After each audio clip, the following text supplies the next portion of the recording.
welcome to this edition of the Biker Angle. It is Tuesday, 10/23 of 2018, and we got a hell of a show for you today. I heard all the guys out there wanting a little bit more positive stuff, so we're going to throw that in on a little video segment. And you might say, hey, Hollywood, you're talking on that 420 too much because you actually got in there.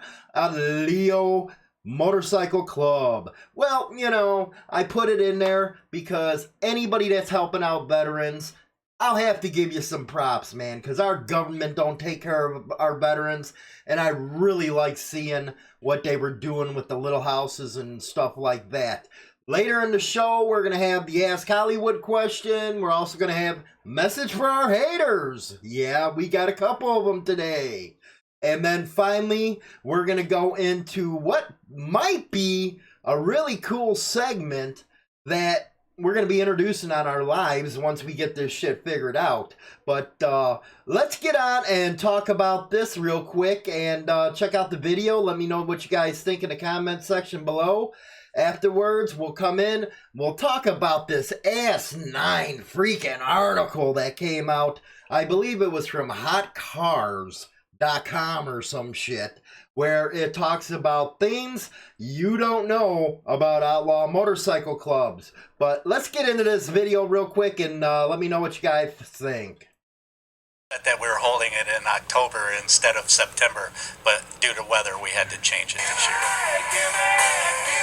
In below 50-degree weather, Jim Ballard, the Blue Knights Law Enforcement Motorcycle Club, and hundreds of community supporters kept the party going after they hit the road in honor of fallen first responders and veterans. And it means a lot, not only to us, but to everybody who rides in the ride.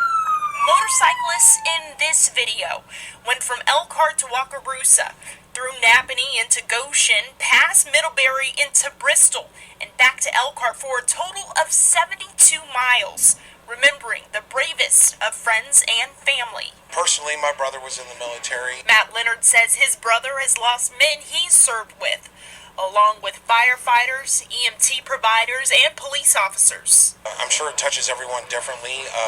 You know, for me, it's something that maybe you don't think about until it actually hits a little bit closer to home. People say close to 300 bikes were a part of Sunday's ride. And Ballard says he can't say how much they raise, but says they'll be using these funds to build tiny homes for homeless veterans in Elkhart. So we know it's going to take more than the funds that we've raised this year. So if anybody would like to help support our cause, they can get a hold of me. For more information on how you can get a hold of this group, go ahead and log on to abc57.com. I'm live in Elkhart tonight. Kylie Walker, ABC 57 News. Are gearing up for Halloween. It's October. One Berks County organization is already revved up for Christmas. The Bros Motorcycle Club carried out their annual toy run today. They pulled into the children's home of Reading with boxes of hundreds of toys that will be given out to kids this Christmas season. This is the 30th year for the toy drive. The Motorcycle Club says it's success thanks to lots of community support. It means a lot to us. It means a lot to the club. We get a lot of other clubs that help support us, a lot of friends that have been doing this for the same 30 years that we've been doing it. Toys weren't the only thing that club members delivered. They also brought in donations of gift cards and money. A group of motorcycles heading down the road. You may not assume that they are a charity group. But that's exactly what you should think if you see members of the Shielded Souls who are riding their bikes with purpose. Here's Mitch Album with this week's Heart of Detroit.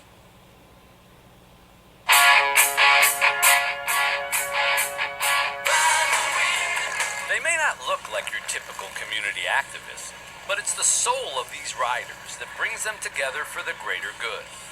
A bunch of like-minded guys got together and just decided we wanted to do something for the community, and we put together the Shielded Souls, and away we went from there, and we've been nonstop.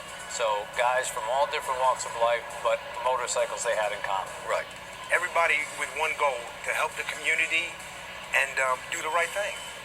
Shielded Souls Law Enforcement Motorcycle Club is made up of police officers, first responders, veterans, and invited guests. Founding member Craig Bogey Bogart and 20-year Marine veteran and police officer Rick Gunny Meredith are just two of the many members that support multiple charities through fundraisers and organized rides. We done everything from the hurricane relief down in Texas to the My Cookie Project for the special needs. They sell cookies right out of the clubhouse. We have 4 or 5 organizations we deal with on a regular basis. There's no end to the people that need some help. These humble souls don't want to be praised for the work that they're doing. I had a good life, and I think other people should have that too. When I see people that are having a struggle and having a hard time making it, we want to help them. We don't do it to put ourselves on a pedestal or get a pat on the back. We appreciate being here today, but we don't do it for that reason. We do it for... And there you go. So nobody can say I didn't give it, some airtime to Leo clubs, but you got to give it to them, man. They're helping veterans, they're helping the community, stuff like that. But it also happens with a lot of the other clubs out there, especially the 1%er clubs, mom and pop clubs. So yeah, the whole biker community as a whole, they kick ass when it comes to charity drives, helping people in the community, and especially helping kids. I think the whole spectrum of the biker community gets out there and puts their 110% in when it comes to kids. That is just one thing that the bikers are known for, and everybody should be proud of it, regardless of what segment of the culture you're in. But with that said, this is going to lead into this story that is the topic of this video. And this came... I couldn't tell if it was an Oz freaking report or it was half Oz, half freaking United States one. But some of the shit that these freaking people were talking about in this article just blows your freaking mind away, man. It's like, where the hell you get this shit? A lot of the shit you're looking at 70s, 80s crap, and mostly television stuff. But here's the article, man, and let me know what you girls and the boys think in the comment section. The United States has a love affair with outlaws. Well, we all know that. From the legends and myths of rebellious acts by our founding fathers to the bank-robbing capers of Bonnie and Clyde. Well, that didn't end so good for them, but we'll keep on going. To the bad boy tunes of Elvis Presley and the Rolling Stones, who have had quite an affiliation with outlaw motorcycle clubs over the years. The culture in the U.S. and mass media have led to characters that embody this bad boy attitude, like Jax, the heartthrob outlaw biker from the TV show Sons of Anarchy. I wouldn't call him a bad boy, I would call him a mass murderer. But shows like Sons of Anarchy and other fictional dramas have long been the norm for how people learn about the constructs of these biker clubs. At the same time, it seems every outlaw motorcycle club around has been portrayed in the news, usually because of some terrible act like the 2002 incident in Laughlin, Nevada. But the media and TV shows fail to represent the whole truth. Oh my God, here we go. I guess you're going to give me the whole truth. They fail to report the average everyday activities of motorcycle clubs and workday lives of their members, with nothing to compare against other than TV. How can people learn what these outlaw motorcycle clubs are really like? Well, you're not supposed to. The citizens ain't. That's the way it's always been. The outlaw biker narrative has largely been controlled over time by outsiders and misconceptions. You think? It's true that their lives are not all roses, but they often aren't as drastic as we're made to believe. They are regular people with families. They just live a more radical existence outside of societal's norms. Here are 10 things the public knows about outlaw motorcycle clubs, and 10 secrets only club members themselves can tell you. Wait till you hear this shit. They like fighting over territory. Despite the romanticized notion of biker clubs on shows like Sons of Anarchy, these are not nice people. prejudice against women and minorities is academic, they fucking say. Oh my God. So does their control over large swaths of territory bring untold riches, like some biker Tony Montana. So now they're comparing bikers to that guy. The truth is more mundane, Falco says. Oh my God, we got it coming from the rat himself. It's more just fighting over territory to fight over territory. It's about control. Genuine wars over drug territory happened but years ago. They're actually pretty miserable. They just sit around and talk about war. And if they didn't go to war with another club, they just go to war with each other. Apparently, there hasn't been a real biker war in a while. Well, this coming from Charles Falco, the rat himself. The Hells Angels consider women as property. The Hells Angels aren't the only ones either. Most of the prominent biker clubs around the world occasionally sponsor legitimate events to raise money, which is donated to charitable causes, but this is done to mask their other nefarious illicit enterprises. Individual club members have been arrested in upstate New York, North and South Carolina, Nevada, and California. You notice how they say individual club members? Dealing is at the heart of most biker clubs. They try to put on a good public face, and it isn't technically against the law to belong to a biker club, but things get shadier behind the scenes. Do tell. Distribution across the U.S. provides a lucrative pastime for outlaw motorcycle clubs, heart of many clubs. Bottom rockers will do anything for their turf. And they were formed by war veterans. Well, that's something everybody knows. There's a shared mutual respect among clubs. Yeah, okay. They protest nonconformity sometimes. The race thing. Outlaws Forever documents the members of an all-black outlaw motorcycle club. These radicals divide, individuals unite much like racially segregated Freemasons. The religion upon which all these men can agree, says Big Bear. The biker world in Outlaws Forever is a paradox of independence from the normal world and dependent upon others within the club. Segregation of races and conformity to the tenets of nonconformity. They go on to say the bond of loyalty has diminished since 2009. Really? What do you base that on? They base it on, let's see here. Police officers from Strike Force Meter were able to convince two patch bikers to term informant over a 2009 Sydney airport brawl in which a Hells Angel associate was beaten and passed away. The evidence saw Kamachiro boss convicted and other bikers convicted of lesser offenses. They are a global nuisance. There's clearly no secret outlaw motorcycle clubs are not limited to the U.S. They operate internationally on all 5 populated continents. The Hells Angels have chapters in Tokyo, Rio de Janeiro, Zurich, and even Auckland, New Zealand. Anyone can buy merchandise, they say. Well, you know, the Chinese knockoff shit, everybody can. You can thank the insurgents of Sun Anarchy and the spin-offs for this. Then they go on to say the clubs are highly structured. Turf disputes make casualties. Charity work is done to offset negative image.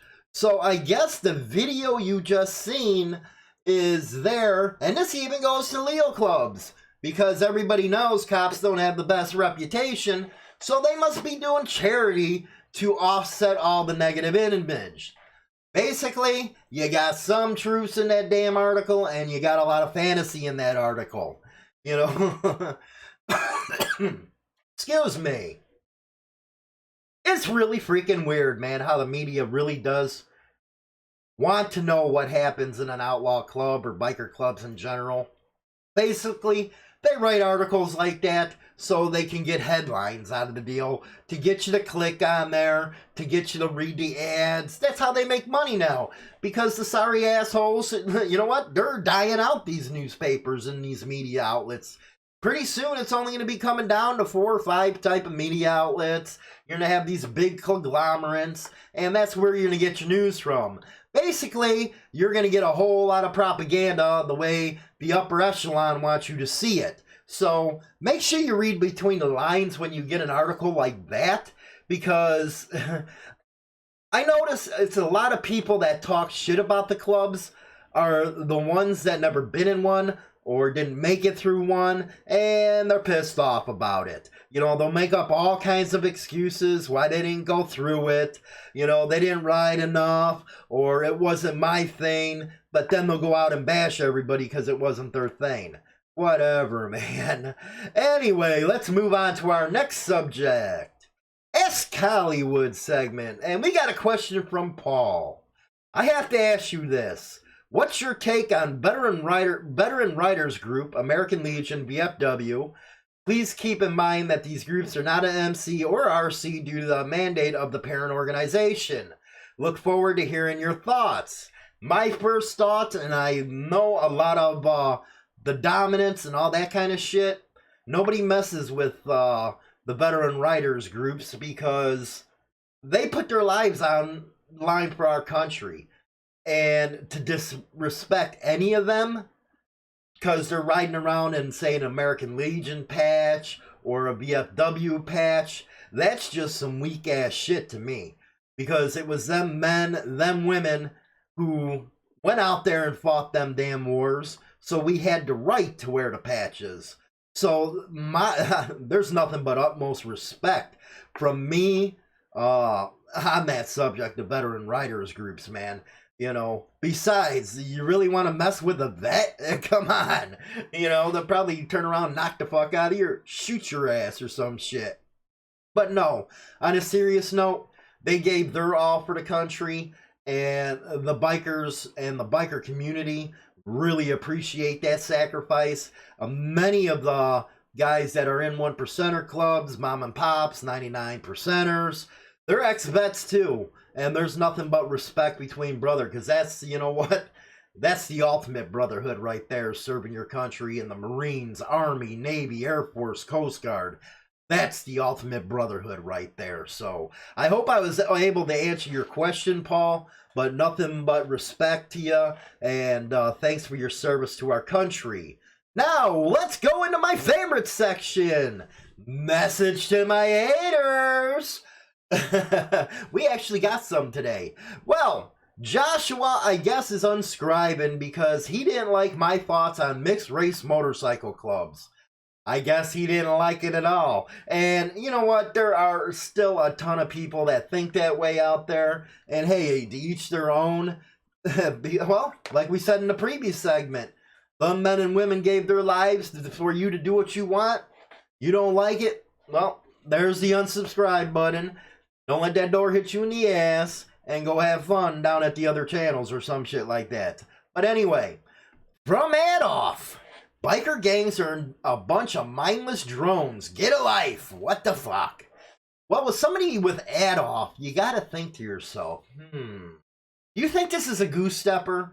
Do you think he's mad about that mixed race motorcycle club video I did? Or do you think he's mad about my little Chinese guy down there? Me so sorry. You think he's mad about that? You think that's why he goes after biker gangs or some shit like that?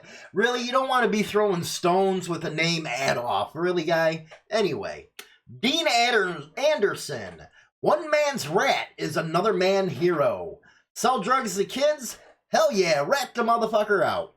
Well, Dean, most freaking, you know, oh my God, Dean. You love that cheese, don't you, man? Are you a freaking rat? Is that why you here? You trolling? Are you from one of them freaking cop clubs? Are you from one of them cop channels coming over here trolling my ass or some shit like that, man? Come on, really, rats? Come on. They're heroes? No, they're cowardly pieces of shit that got into a game they knew damn well they were getting into. They enjoyed the women, the drugs, everything that came along with the position, the power, all that bullshit. And it wasn't until they got busted they decided to have a new leaf on life. Bullshit. Bullshit. And again, bullshit. No, they were out there saving their ass. That's all they were freaking doing. But hey, if your hero is fucking Sammy the Bulls Gravano, who murdered 19 people and got off with only a couple years, only to start back up his biggest freaking enterprise in North America, the Ecstasy Ring, you go for it, Dean. Let them be your heroes. Anyway, come, not this week, and I don't think the following week, because we're still getting the equipment set up, we're going to be, when we do our lives, where you can actually get on Skype and call in. We'll bring you on the air. Let's have some on-air discussions. I can take 2 at a time with this system, and it'd be freaking awesome to freaking do this on live streaming, because we're going to be live streaming all over the place. Facebook, YouTube, VM, Periscope. So we'll be able to get people in there, and let's get the conversation kicked off and get going. And if you want to get a hold of us on Skype and you want to get in line for something like this, just type in Insane Throttle and just send us a request, and I'll throw you on our Skype thing. So when we do go live, first come, first serve, we'll bring you on the air. It could be a question, it could be a debate, and it could be your opinion on a subject that we are covering. Which brings me again to another good thing. YouTube has now put on a special features for channels where we can premiere a video, which means I can set up a time where, okay, let's say this video is going on there. I want to premiere it for Friday. Well, I set the time, date, let you guys know about it through your notifications, and what happens is this chat room comes up and we can all watch this video together, and we can conversate between each other. It's a really cool feature. Technology is getting cool as fuck in this business now, let me tell you. So those are some cool things coming up on Insane Throttle. Again, we're working the kinks out, trying to get everything set up straight for you guys, and hopefully start having some real fun across some good platforms. Because the chat window, when we go on the other platforms, you'll see everybody coming in from Facebook, VM, Periscope, YouTube, all in one freaking chat thing. So this is cool software that they got. Thanks again for the New Age and Biking and Brotherhood orders. It's kicking ass. I think we were number 6 yesterday in one of the categories, so top 10.